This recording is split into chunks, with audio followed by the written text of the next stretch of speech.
Bonjour à tous.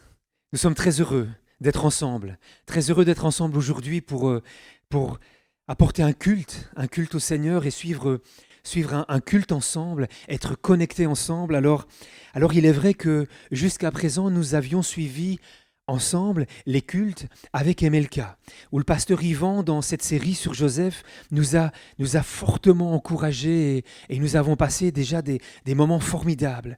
Alors, nous avons décidé de commencer maintenant des cultes TPE comme nous avons l'habitude de le faire. Alors, c'est vrai, de la semaine, nous allons continuer à suivre les moments du jeudi avec MLK, continuer avec nos capsules d'encouragement, continuer avec notre série Comment ça va chez vous ?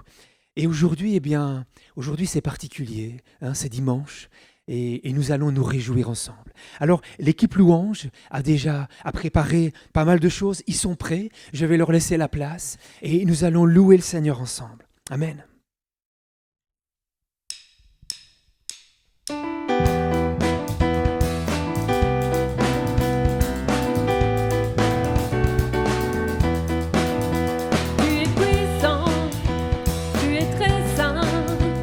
Et redoutable par ton pouvoir, ressuscité, tu es vainqueur sur la puissance de la mort.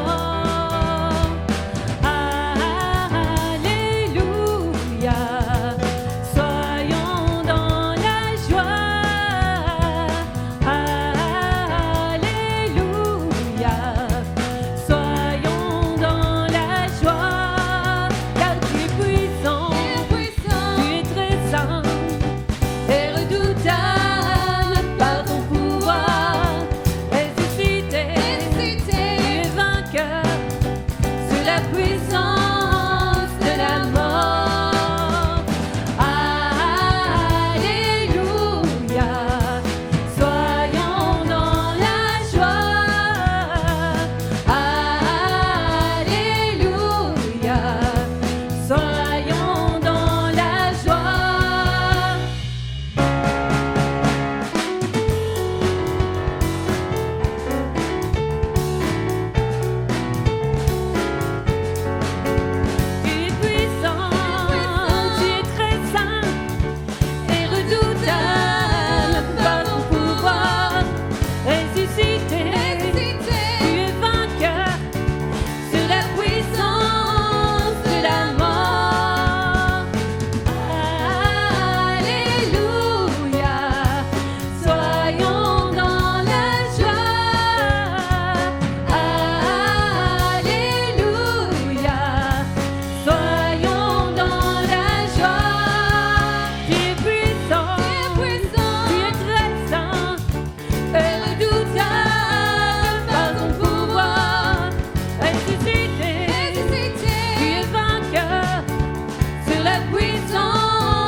soit et béni soit ton nom, comme ma vie traverse un désert, quand je marche en terre inconnue, béni soit ton nom. Tes bienfaits font naître en moi des chants de louange, et même au cœur de la nuit, Seigneur, je redirai, béni soit le nom du Seigneur, béni soit ton nom, béni soit le nom du Seigneur, béni soit ton nom glorieux. Béni soit ton nom, quand sur moi brille le soleil, quand la vie semble me sourire, béni soit ton nom. Et béni soit ton nom, sur la route semée de souffrance, sur ma route d'offrir ma louange, béni soit ton nom. Tes bienfaits font naître en moi des chants de louange, et même au cœur de la nuit, Seigneur, je redirai, béni soit le nom du Seigneur, béni soit ton nom, béni soit le nom du Seigneur, béni soit ton nom glorieux, béni soit le nom du Seigneur, béni soit ton nom, béni soit le nom du Seigneur, béni soit ton nom glorieux. Tu donnes et tu reprends, tu donnes et tu reprends. Mon cœur choisit de dire, oh béni soit ton nom. Tu donnes et tu reprends, tu donnes et tu reprends. Mon cœur choisit de dire, oh béni soit ton nom. Béni soit le nom du Seigneur, béni soit ton nom. Béni soit le nom du Seigneur, béni soit ton nom glorieux. Béni soit le nom du Seigneur, béni soit ton nom.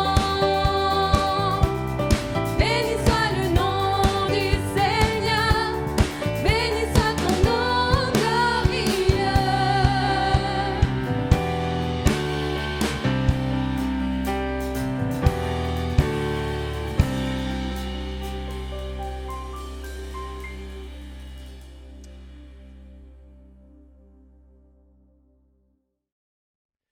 Amen. Que son nom soit béni comme on vient de le chanter.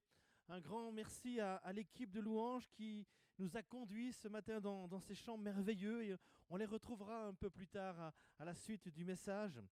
Mais j'aimerais ce matin vous inviter à lire avec moi dans un psaume, le psaume 107.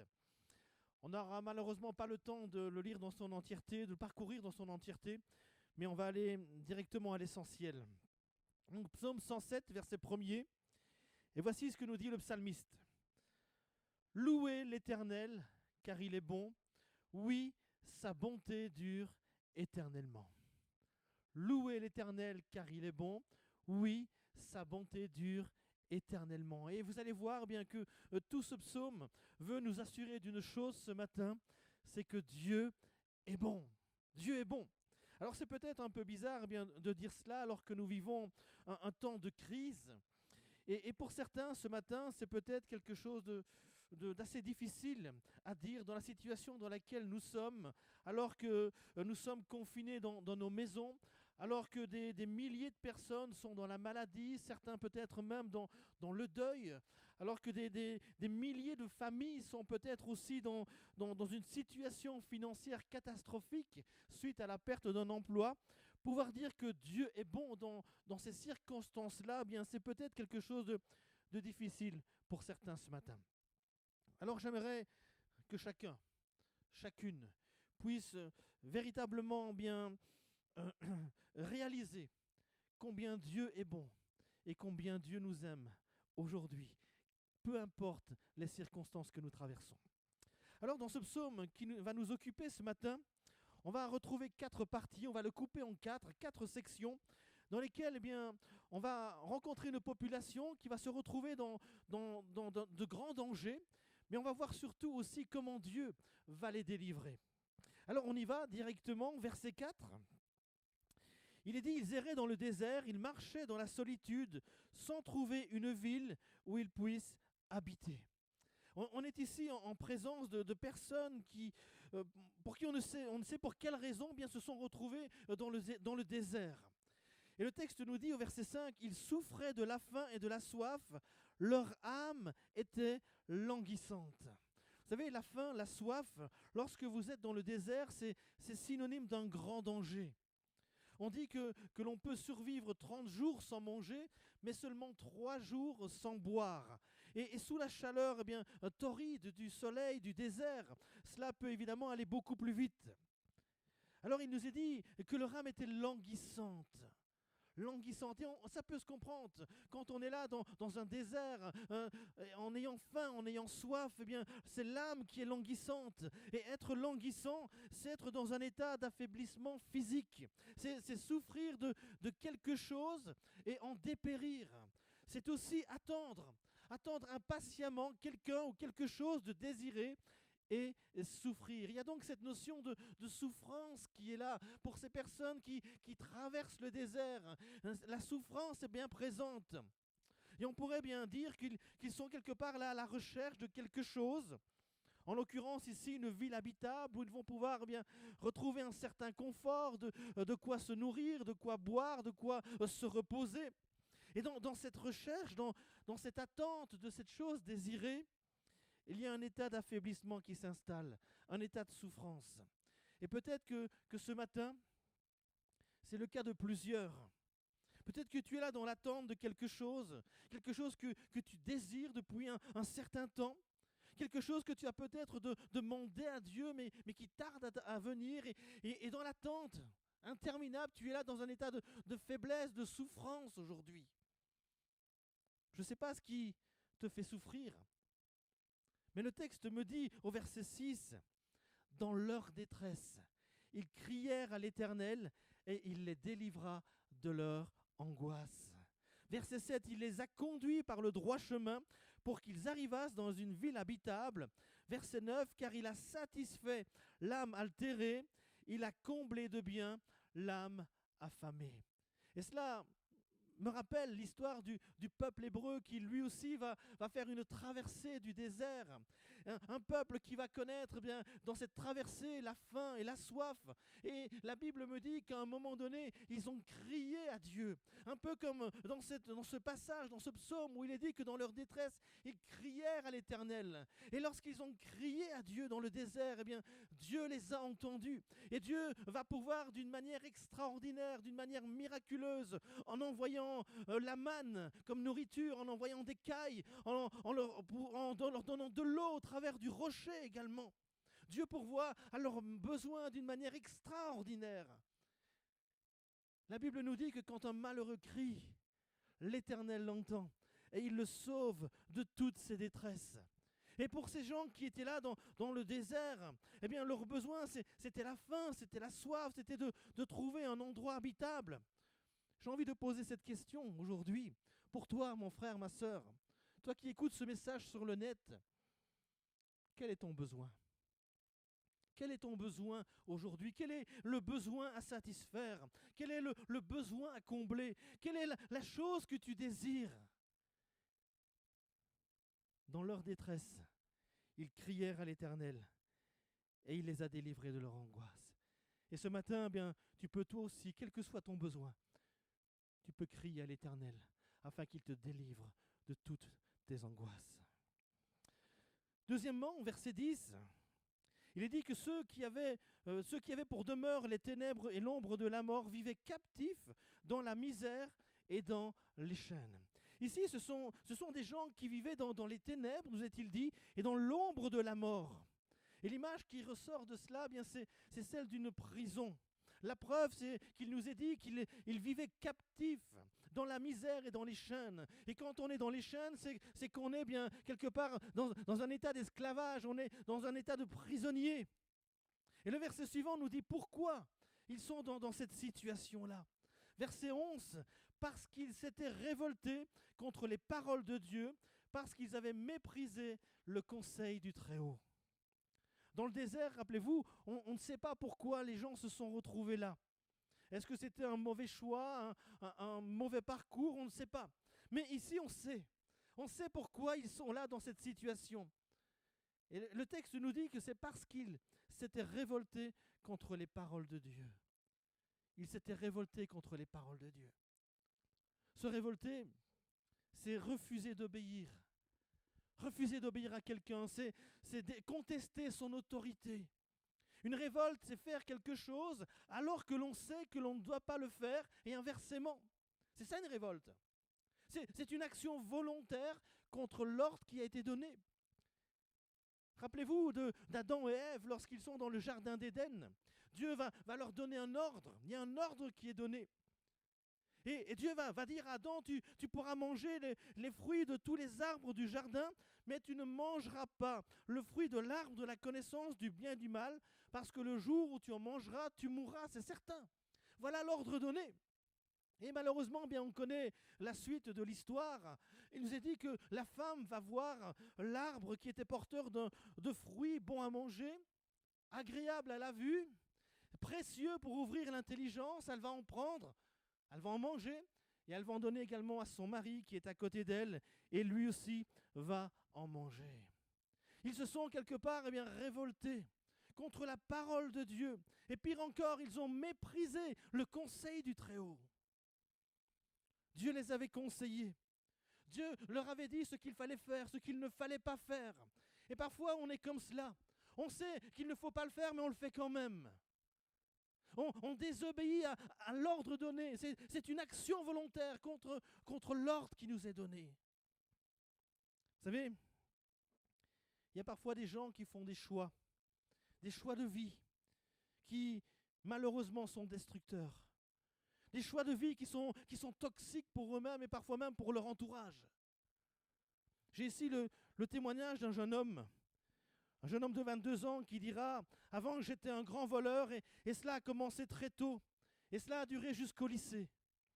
Mes parents, eux, étaient chrétiens, ils me parlaient de Jésus, mais je ne prenais pas cela au sérieux. Je fréquentais des jeunes qui m'ont poussé à faire des choses horribles, à fumer, à consommer de la drogue, mais aussi à voler des sommes importantes, juste pour nous amuser et aller faire la fête. » Alors que les parents chrétiens enseignaient, donnaient des conseils de la part de Dieu, selon la parole de Dieu, il dit, je ne prenais pas cela au sérieux. Et combien aujourd'hui d'hommes, de femmes, de jeunes ne prennent pas la parole de Dieu au sérieux. On ne prend pas les conseils de Dieu au sérieux et on méprise tout cela. Mais vous savez, quand on enfreint la loi, il ne faut pas s'étonner ensuite de se retrouver en prison. Aujourd'hui, nous vivons une époque où on revendique la liberté sous toutes ses formes, dans tous les domaines. Être libre signifie faire tout ce qu'on a envie, sans règles, sans limites, sans contraintes. On ne veut plus de Dieu et on ne veut plus de ses commandements. Il y a une rébellion contre Dieu et tout ce que la parole de Dieu nous enseigne. Et cela, malheureusement, n'est pas sans conséquences. Les conséquences sont graves. Que de familles éclatées. Le nombre des divorces est de plus en plus nombreux. Des enfants malheureux. La violence et la folie humaine qui se déchaînent dans toutes les actualités aujourd'hui. Vous savez, la Bible dit que l'homme est esclave de tout ce qui triomphe de lui. Tout ce qui triomphe de lui. Et celui qui se livre au péché est esclave du péché. Celui qui se livre au péché est esclave du péché. Il en est esclave, il se retrouve, eh bien, comme dans ce passage, dans des chaînes, en prison. Esclave d'une addiction, esclave de l'adultère, esclave des déviances sexuelles, esclave de la pornographie, esclave de la violence, de la colère, de la haine, et j'en passe, j'en passe. Il y a des conséquences au péché, bien-aimé. Et la Bible nous dit que le salaire du péché, c'est la mort. Mais le don gratuit de Dieu, c'est la vie éternelle en Jésus-Christ. Ah oui, il y a des conséquences. Et regardez bien au verset 12, il nous est dit, « Il humilia leur cœur par la souffrance. » Il humilia leur cœur par la souffrance. Vous savez, parfois, je crois qu'il est nécessaire que Dieu nous fasse passer par des moments de souffrance pour qu'enfin, bien, on crie à lui, on revienne à lui. C'est triste, mais c'est malheureusement souvent le cas. Rappelez-vous de cette histoire du fils prodigue dans la parole de Dieu. Ce jeune homme qui lui aussi était quelque part un rebelle par rapport à l'autorité du père. Un jour, il réclame l'héritage qui doit lui revenir. Il veut vivre sa vie, il veut goûter à la liberté, et puis il quitte la maison. Il commence à dépenser sans compter jusqu'au jour où il va se retrouver dans la misère, après avoir tout dépensé. Et la Bible nous dit qu'il se retrouve à manger la nourriture des pourceaux, des cochons. Et là, dans cet état de misère, la Bible me dit qu'il va rentrer en lui-même. Et c'est là qu'il va reconnaître son erreur. Il va reconnaître sa faute en disant « J'ai péché contre le ciel et contre toi. Je ne suis plus digne d'être appelé ton fils. » Dans la misère, dans la boue du péché, au fond de sa prison. Vous savez, quand tout va bien, on a rarement besoin de Dieu. On a rarement besoin de Dieu. C'est souvent, malheureusement, dans des moments de crise, de détresse, de souffrance, de grande angoisse que les gens crient à Dieu. Ils seraient peut-être jamais revenus sans cela et ils seraient morts dans leur chaîne. Vous savez, la souffrance, c'est quelque chose que tout le monde décrirait comme quelque chose de pénible, de désagréable. Il y en a qui pensent qu'elle est juste inutile et que nous n'en avons pas besoin pour apprendre quoi que ce soit. Mais par contre, il y en a qui croient au contraire qu'elle est utile, qu'elle nous apporte beaucoup et que même parfois, elle peut être salutaire. Il y a une histoire dans la Bible qui nous le prouve. C'est l'histoire de ce jeune garçon égyptien qui un jour va être abandonné. Et David va le croiser et il va lui poser cette question, « À qui es-tu et d'où es-tu » Et il va répondre, je suis un garçon égyptien au service d'un homme amalécite, et voilà 3 jours que mon maître m'a abandonné parce que j'étais malade. Un garçon qui vit, qui subit une double souffrance. D'abord celle de la maladie qui le touche, qui l'affecte, mais aussi cette souffrance morale d'avoir été abandonné par son maître, juste parce qu'il était malade. Mais voyez-vous, cette double souffrance, pour ce jeune garçon, ça va lui être salutaire. Parce qu'au moment où David va attaquer le camp d'Amalek, il va y avoir un massacre là. Un massacre. Mais au moment du massacre, le jeune garçon n'est pas dans le camp d'Amalek. Le jeune garçon est dans le camp de David. Et sa vie va lui être épargnée. Épargnée. Alléluia. Alléluia. Comme dira Ésaïe au chapitre 38, verset 17, « Voici mes souffrances même sont devenues mon salut. » Et il y a des souffrances, effectivement, qui sont salutaires. Je crois qu'il y a des souffrances ce matin qui sont de véritables bénédictions, parce qu'elles nous font rentrer en nous-mêmes comme le fils prodigue. Elles nous font prendre conscience de nos erreurs et elles nous poussent à crier à Dieu. Et c'est ce qui se passe dans le psaume 107. Pour ces personnes dans les chaînes, dans leur prison. Il est dit au verset 13, dans leur détresse, ils crièrent à l'Éternel et il les délivra de leur angoisse. Waouh! J'aimerais vous dire ce matin de la part de Dieu bien-aimé, il y a une porte de sortie. Pour ceux et celles qui sont en prison, pour ceux et celles qui sont enchaînés dans des vices, dans des passions, dans des péchés, dans des addictions, il y a une porte de sortie. On peut sortir de la prison, on peut sortir des ténèbres, on peut sortir de tout enfermement, on peut sortir des forteresses qui nous privent de toute source de lumière. Il y a une porte de sortie ce matin. Et Dieu est le seul qui puisse briser les chaînes et faire sauter les portes de nos prisons. Alléluia. Il est dit au verset 14, il les fit sortir des ténèbres et de l'ombre de la mort, et il rompit leurs liens. Verset 16, il a brisé les portes d'airain, il a rompu les verrous de fer. Amen. Amen. Une porte d'airain, humainement parlant, c'est infranchissable. Des verrous de fer, c'est incassable. Mais Dieu est capable de briser tout cela. Dieu est capable d'ouvrir chacune de ces portes. Rappelez-vous de Paul et Silas, lorsqu'ils sont en prison. Il est dit dans Acte 16, vers le milieu de la nuit, Paul et Silas priaient, chantaient les louanges de Dieu, et les prisonniers les écoutaient.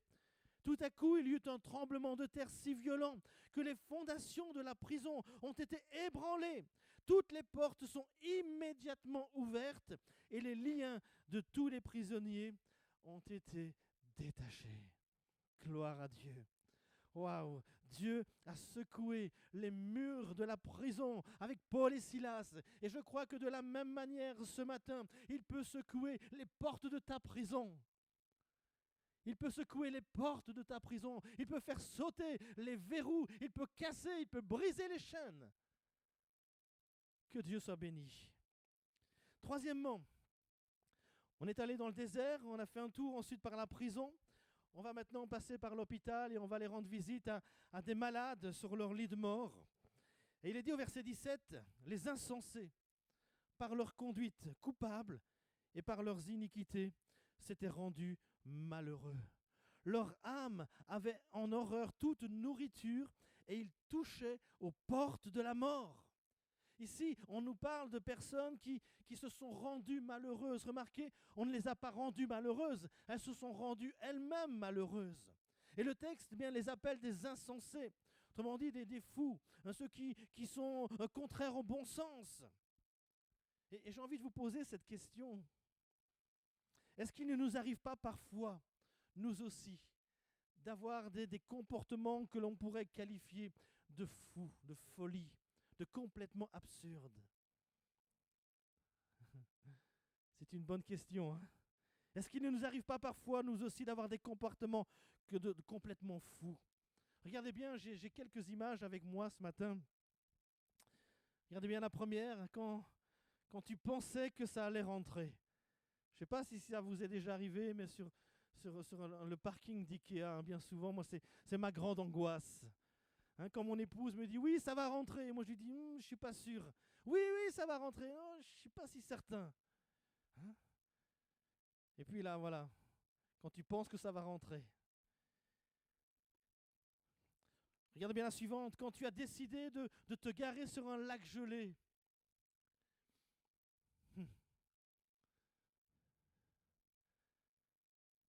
Pas malin, hein? Pas malin ça. Hein? C'est complètement fou. Ou alors quand le beau temps commence à revenir et que tu ne crois pas que la neige peut encore tomber. Regarde ce qui arrive. Eh oui. Et si vous voyez quelqu'un dans la rue, à côté de sa voiture, dans cet état-là, vous allez dire, mais il est fou, lui, il n'est pas normal dans sa tête. Hein. Quelque chose, il est dérangé complètement. Et dans notre texte, eh bien, il est dit que ces gens-là s'étaient rendus malheureux. Et je crois que de la même manière, ces gens-là, sur chacune de ces images, se sont rendus terriblement malheureux. Ce n'est pas de la faute des autres. Ils se sont rendus eux-mêmes malheureux. Simplement par leur conduite, par leur choix complètement insensé. Et dans notre texte, eh bien, c'est pareil. Ils étaient tellement malades, ils ont créé eux-mêmes les conditions qui les ont rendus malades, à tel point qu'ils ne pouvaient même plus manger, me dit le texte. Ils avaient en horreur toute nourriture et ils touchaient aux portes de la mort. Vous savez, quand vous touchez à la porte de quelque part, c'est que vous n'êtes pas loin d'y entrer. Hein. Quand vous avez votre main sur la clinche, on est tout près d'y entrer. Quand vous touchez aux portes de la mort, eh bien, il n'y a plus qu'un pas à faire. Hein. Et cela me rappelle une histoire. C'est l'histoire de Lot. Lot, c'est un homme qui était riche, qui avait beaucoup de biens, il avait des bergers, de nombreux troupeaux. C'était le neveu d'Abraham. Et puis, il y a des querelles qui arrivent entre les bergers de l'un et les bergers de l'autre. Et Abraham va lui laisser le choix, en lui disant, mais si tu vas à gauche, j'irai à droite. Si tu vas à droite, j'irai à gauche. Et Lot va faire un choix qui va être complètement fou, un choix insensé. Il nous est dit qu'il va habiter dans les villes de la plaine et dresser ses tentes jusqu'à Sodome. Alors Sodome, on sait tout ce qui s'y passait, on connaît, hein. Sodome, sodomie, hein, ça vous parle un petit peu ça? Voilà. Et donc, Lot va édifier sa maison et construire sa famille aux portes de Sodome. Et moi je dis que c'est dangereux pour un homme tel que lui, appelé à la bénédiction de Dieu, que d'aller bien s'installer aux portes de Sodome. C'est quelque chose qu'on pourrait qualifier ce matin de complètement fou, insensé. Parce que des portes de Sodome jusqu'à Sodome, bien aimé, il n'y a qu'un pas. Il n'y a qu'un pas. Et malheureusement, bien Lot ne restera pas aux portes de Sodome, mais le texte nous dit qu'ensuite il est entré dans Sodome et il va s'y établir. Il va s'y établir. Et cela, eh bien, c'est pas sans conséquence. Lot est un homme qui va se rendre terriblement malheureux parce qu'il va perdre la bénédiction de Dieu. Et la Bible me dit qu'il va être littéralement sauvé, mais comme au travers du feu. Mais en réalité, il a tout perdu. Il a tout perdu. Quand l'ange le sort de la ville, eh bien, il n'a plus que sa vie. C'est tout ce qui lui reste, c'est tout ce qu'il pourra être sauvé. Il a perdu la bénédiction de Dieu. Quel malheur. Un homme qui s'est rendu terriblement malheureux. Mais au verset 19, il nous est dit ce matin, pour tous ceux et celles qui comme Lot, eh bien, peut-être par un mauvais choix, par une mauvaise conduite insensée, eh bien, se sont rendus malheureux ce matin. Écoutez bien, dans leur détresse, verset 19, ils crièrent à l'Éternel et il les délivra de leur angoisse. Il envoya sa parole et il les guérit, il les fit échapper de la fosse.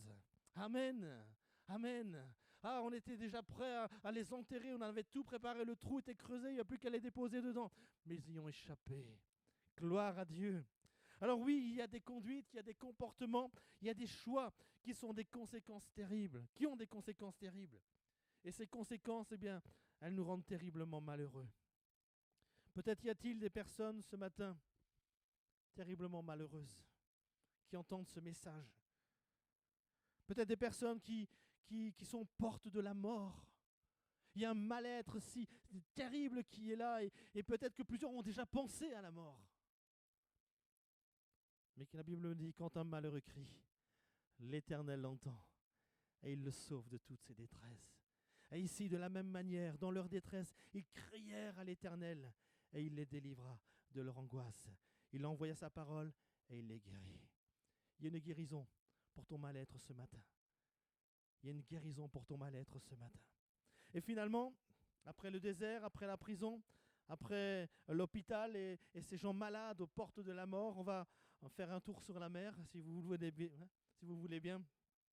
Au verset 23, ceux qui étaient descendus sur la mer dans des navires et qui travaillaient sur les grandes eaux.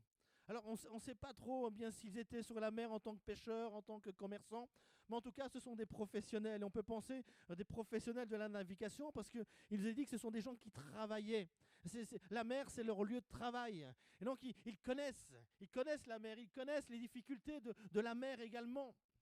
Et quand on est professionnel de la navigation, bien, on pourrait peut-être penser que tout est sous contrôle. Rien ne peut nous arriver. Et vous connaissez l'histoire du Titanic, ce monstre des mers qu'on disait insubmersible. Ce grand et beau bateau a fait naufrage dans la nuit du 12 avril 1912. Un bateau qui avait coûté près de 400 millions de dollars. Un bateau qui n'avait aucune raison de couler. Et à la fin de la construction du Titanic, les architectes ont même proclamé avec ironie et fierté que même Dieu ne pourrait pas le couler. La majorité des gens sur ce bateau n'étaient pas conscients et ne croyaient pas un seul instant qu'ils étaient en danger. Ils voyaient le Titanic comme étant leur grande sécurité. Mais on connaît la suite, on connaît la fin de l'histoire. Ce bateau a coulé. Et de nombreuses personnes avec lui, alors qu'ils se croyaient en sécurité. Bien-aimé, toi aujourd'hui, où est ta sécurité? Où est ta sécurité? Dans ta maison? Dans ton travail? Dans ta famille? Peut-être tu as pris une assurance pension? Où est ta sécurité ce matin? Vous savez, beaucoup avancent dans la vie sans se rendre compte qu'ils peuvent faire face à un grand danger à n'importe quel moment. N'importe quel moment. Personne n'avait prévu l'arrivée du Covid-19. Mais aujourd'hui, combien de familles se sont retrouvées en difficulté, prêtes à faire naufrage? Combien de familles dans le trouble, dans le désarroi? Des familles qui ont littéralement perdu le contrôle. On croit que rien ne peut nous arriver. On croit que tout est sous contrôle. Mais n'importe quelle tempête peut surgir à n'importe quel moment. Et c'est ce qui se passe ici au verset 25. Il est dit, il fit souffler la tempête qui souleva les flots de la mer. Ils montaient vers les cieux, ils descendaient dans l'abîme. Leur âme était éperdue en face du danger. Une autre traduction dira, ils étaient angoissés face au danger. Et là, ils se sont regardés les uns les autres. Et probablement qu'ils se sont dit, là c'est fini, c'est notre dernier voyage. Ici, on va mourir, on va y rester. On a connu des tempêtes, mais celle-là, on va pas y échapper. On va pas y échapper. Saisis de vertige, ils chancelaient comme un homme ivre, verset 27, et toute leur habileté était anéantie. Et je vais insister sur cette partie. Toute leur habileté était anéantie. Tout leur savoir-faire, toute leur expérience, tout est tombé à l'eau. Tout est tombé à l'eau. Ils avaient bien préparé leur voyage. Ils avaient un bon bateau, solide, costaud. Ils avaient choisi peut-être un des meilleurs capitaines qui avait fait peut-être les plus grandes études de la navigation, de la marine. Tous les équipements avaient été choisis avec soin. Tout avait été contrôlé. Tout était impeccable. Leur plan de route avait été préparé avec soin, avec beaucoup d'attention. Il ne fallait pas se tromper. Sur ce coup-là, on ne pouvait pas échouer. Tout était bien préparé. Ils savaient faire, ils avaient l'expérience. C'était des professionnels. Mais la Bible me dit que toute leur habileté était anéantie. Tout est tombé à l'eau. Ils ont perdu le contrôle de la situation. Et peut-être que plusieurs se sentent concernés par cette partie du message ce matin. Tu pensais être en sécurité. Tu avais bien préparé ton avenir. Tu pensais avoir pensé à tout. Tout était réglé comme du papier à musique. Jusqu'au jour où la tempête s'est levée. Et aujourd'hui, c'est peut-être la tempête dans ta vie. Et tu es sur le point de faire naufrage. Tu as perdu le contrôle. Tu as perdu le contrôle. Mais écoute, ici encore, 4e fois. Verset 28. Dans leur détresse, ils crièrent à l'Éternel et il les délivra de leur angoisse. Après ceux qui étaient angoissés dans le désert, après ceux qui étaient dans l'angoisse en prison, après ceux qui étaient dans l'angoisse à l'hôpital, aux portes de la mort, on a maintenant ceux qui sont dans l'angoisse au milieu de la tempête. Mais dans leur détresse, ils ont crié à l'Éternel et il les a délivrés de leur angoisse. Il arrêta la tempête, ramena le calme et les ondes se turent. Ils se réjouirent de ce qu'elles s'étaient apaisées et l'Éternel les conduisit au port désiré. Pas n'importe quel port, le port désiré. Oh bien-aimé, peut-être que ce matin, tu as perdu le contrôle d'une situation. Et tu es là secoué par une tempête, avec des vagues qui te dépassent, avec une situation qui te dépasse. Tu es sur le point de faire naufrage. Que ce soit peut-être pour ton couple, que ce soit pour tes enfants, que ce soit pour ta famille, pour tes études, pour ton travail, pour tes finances, pour ta santé. Écoute bien, Dieu veut te conduire au port désiré.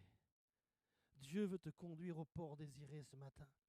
Tu pensais pouvoir gérer tout seul, comme un pro, mais tu as perdu le contrôle. Tu es submergé par les difficultés.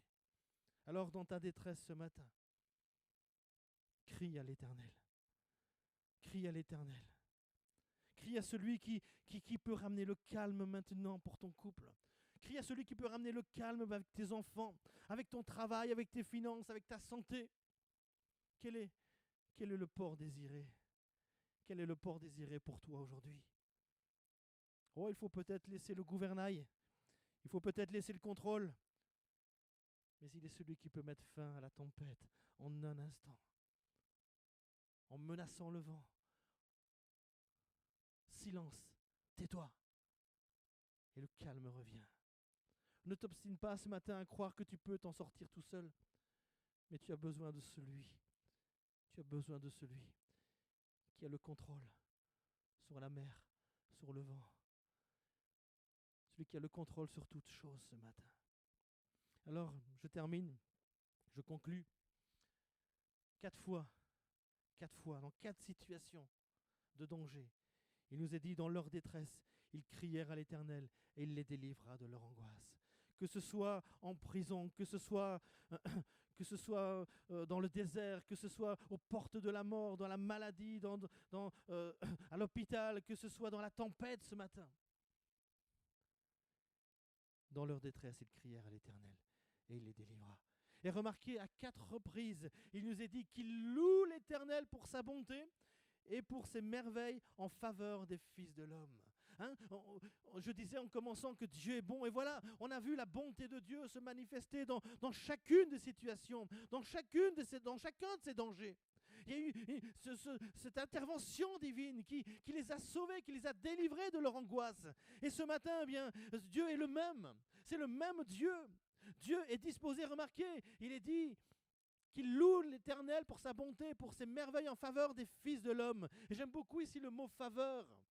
Une faveur, c'est une disposition à accorder sa protection, à accorder son appui. Et je crois que ce matin, peu importe, quelle que soit ta situation, Dieu est disposé à t'accorder sa protection et son appui. Est-ce que tu peux dire amen à cela ce matin? Dieu veut faire quelque chose pour toi. Oh, pour certains, c'est vrai, la vie ressemble à une traversée du désert. C'est la sécheresse, c'est difficile. On est dans la faim, dans la soif. On est dans le besoin, dans la souffrance. Pour d'autres, c'est peut-être bien un esclavage, les addictions qui sont là, des chaînes du péché qui nous plongent en prison. Mais il y a une porte de sortie. C'est peut-être ceux qui sont aux portes de la mort. Mais il y a une réponse de Dieu. Il y a une intervention de Dieu. Parce qu'il est l'Éternel qui te guérit. Et dans la tempête, il ramène le calme. Oh, je voudrais ce matin que chacun puisse être convaincu, persuadé que toutes les angoisses de la vie, quels que soient les dangers, peuvent être vaincus avec Dieu. Celui par qui Dieu veut te délivrer, c'est Jésus. C'est Jésus.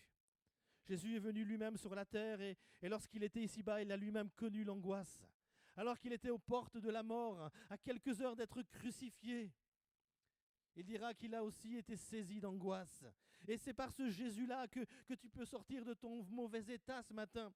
C'est ce Jésus qui te conduit au port désiré. C'est ce Jésus qui pourvoira à tous tes besoins, quels qu'ils soient. C'est ce Jésus qui te guérira de ton mal-être. C'est ce Jésus qui brisera les chaînes et qui ouvrira les portes de tes prisons ce matin. C'est ce Jésus-là. Alors, si tu ne le connais pas encore, si tu as besoin d'être délivré de tes angoisses, eh bien crie à Jésus ce matin. Dans ta détresse, crie à lui. Il est dit que celui qui est sage prenne garde à ces choses et qu'il soit attentif aux bontés de l'Éternel. Et je t'invite ce matin à véritablement être attentif aux bontés de l'Éternel. Pendant que l'équipe louange nous conduit dans un dernier chant qui nous dit « Il le fera encore ». Ce qu'il a fait dans ce psaume, il le fera encore pour toi ce matin. Je t'invite vraiment, pendant ce chant, à être attentif aux bontés de l'Éternel. Et je t'invite peut-être à crier à lui de tout ton cœur, de toute ton âme, de toutes tes forces, afin qu'il te délivre aujourd'hui de toutes tes angoisses. Que le Seigneur bénisse sa parole.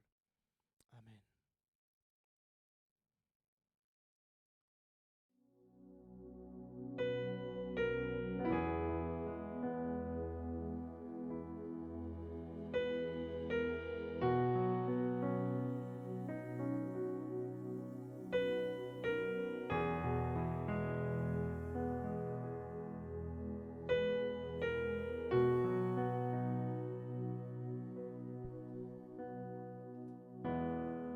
Longeant ces murs épais, pensant qu'ils tomberaient, mais tu ne faillis jamais.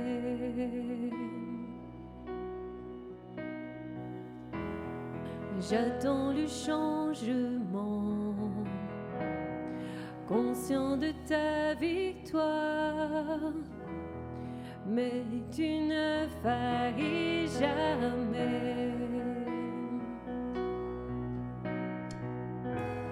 Ta promesse est vraie, tu es un Dieu fidèle, aussi fidèle. Je suis dans ta main, je suis certain que tu ne failliras jamais.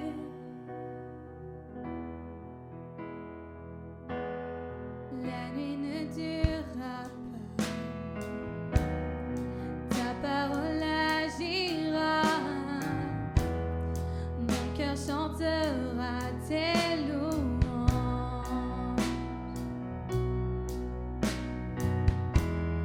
Tu suffis pleinement, garde-moi dans ta grâce, mon cœur chantera tes louanges.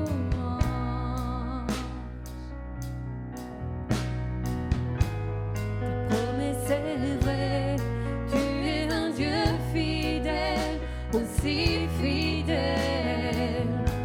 Je suis dans ta main, je suis certain que tu ne failliras jamais.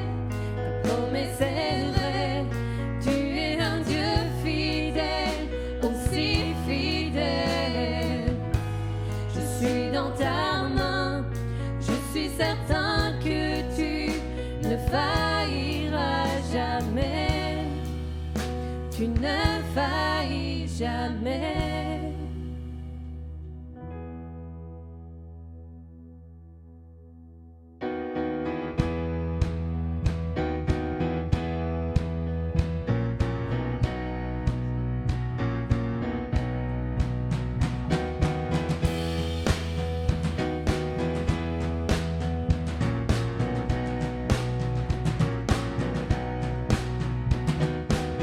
J'ai vu ta main bouger les montagnes, et Dieu, je crois que tu le feras encore. Tu as ouvert un chemin pour moi, et Dieu, je crois que tu le feras encore. J'ai vu ta main bouger les montagnes, et Dieu, je crois que tu le feras encore. Tu as ouvert un chemin pour moi, et Dieu, je crois que tu le feras encore. J'ai vu ta main bouger les montagnes, et Dieu, je crois que tu le feras encore. Tu as ouvert un chemin pour moi, et Dieu, je crois que tu le feras encore. J'ai vu ta main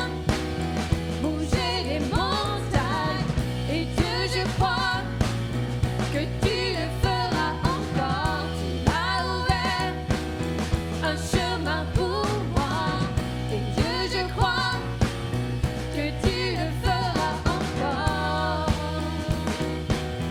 Que tu le feras encore.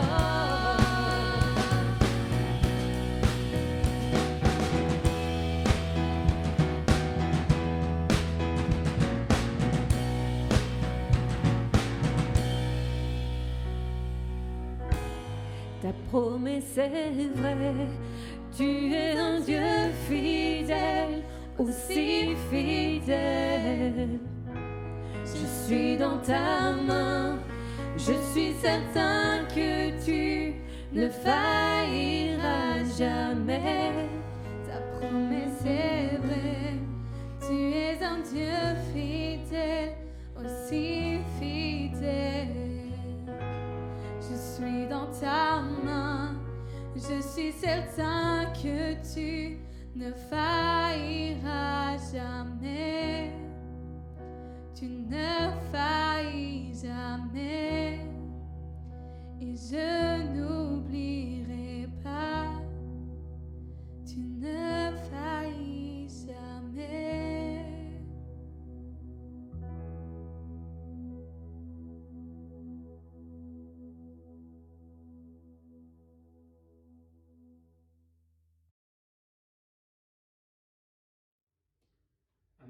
Amen.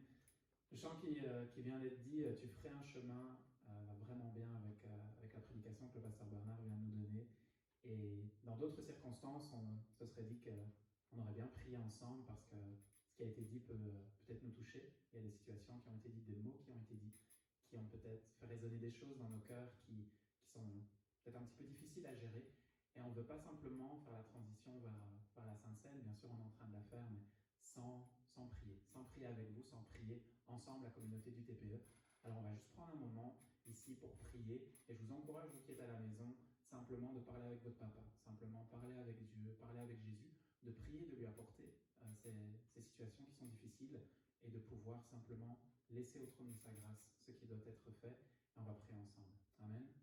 Seigneur Jésus, je veux te remercier pour ce message, je veux te remercier pour les situations qui ont été dites par le pasteur Bernard et qui peuvent faire du mal dans nos cœurs, qui peuvent réveiller des choses qui sont difficiles. Et effectivement, là où on n'a pas l'impression que tu ferais un chemin, là où on n'a pas l'impression que tes promesses sont vraies, là où on a l'impression que rien ne se fait, ben, on veut venir devant toi, Seigneur. On veut dire, voici ma situation, voici ma souffrance, voici mon cœur qui a du mal. On veut te demander ta bénédiction. Alors Seigneur, je te prie de bénir chacune qui regarde, toutes les situations qui sont difficiles, tous les cœurs qui sont difficiles là maintenant. Je te prie vraiment de les bénir et que ton nom soit élevé sur leur vie. Tu puisses aller toucher les cœurs, toucher les familles, toucher chacune qui nous écoute. En ton nom, Seigneur Jésus. Amen. Amen. Amen. Amen. Gloire à Dieu.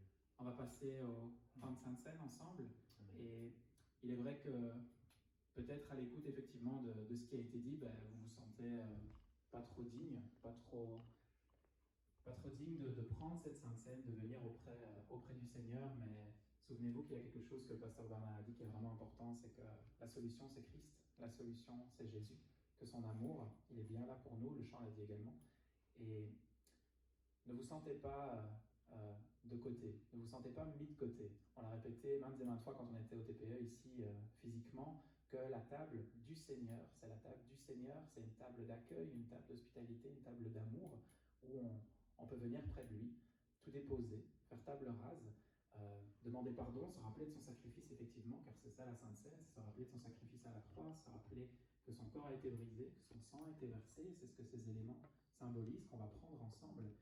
Et on peut démarrer une nouvelle semaine. On peut revenir vers lui, continuer, recommencer, faire attention, ne plus chuter, avoir le cœur qui est changé, qui est transformé. C'est ça aussi que la Sainte Seine nous annonce, c'est l'annonce de la victoire, de la résurrection. Il n'y a pas que la mort, il y a aussi la résurrection qui est là et qui permet une transformation. Alors, je vous invite, on va prendre ensemble le pain tout d'abord. Donc, chez vous, prenez-le, on va le prendre ensemble avec le pasteur Laurent.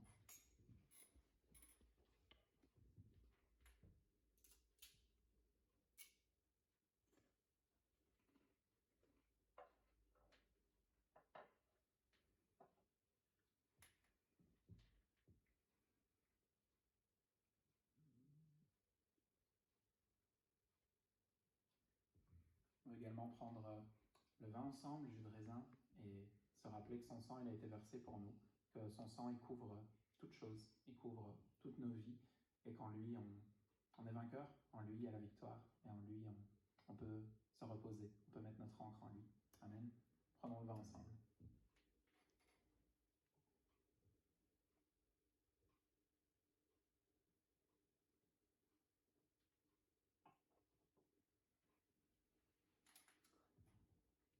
Amen. On veut bénir le Seigneur pour ces moments passés ensemble. On veut remercier le pasteur Bernard pour sa parole et la parole qu'il a apportée, la parole de Dieu. Et il nous a cité plusieurs situations de détresse. Et il nous a rappelé dans ce passage extraordinaire, au verset 13, dans leur détresse, ils ont crié à l'Éternel et il les a délivrés de leurs angoisses. Et ça, c'est extraordinaire. Et le chant que l'équipe de louange nous a partagé, eh bien, fait écho à ce passage où il nous est dit, eh bien, mes yeux t'ont vu bouger les montagnes. Eh bien, nous croyons que tu le feras encore. Mais s'il n'y a plus rien devant moi, s'il n'y a plus aucune possibilité, dans le néant, eh bien, tu traces une voie. Et je crois que tu le feras encore. Et nous sommes convaincus que la parole du Seigneur, elle s'accomplit encore. Elle s'est accomplie hier, mais elle s'accomplira encore aujourd'hui et elle est encore valable pour demain. Pourquoi? Eh bien parce que ils nous l'ont chanté. C'est ton amour, Seigneur. C'est ton amour qui est mon abri.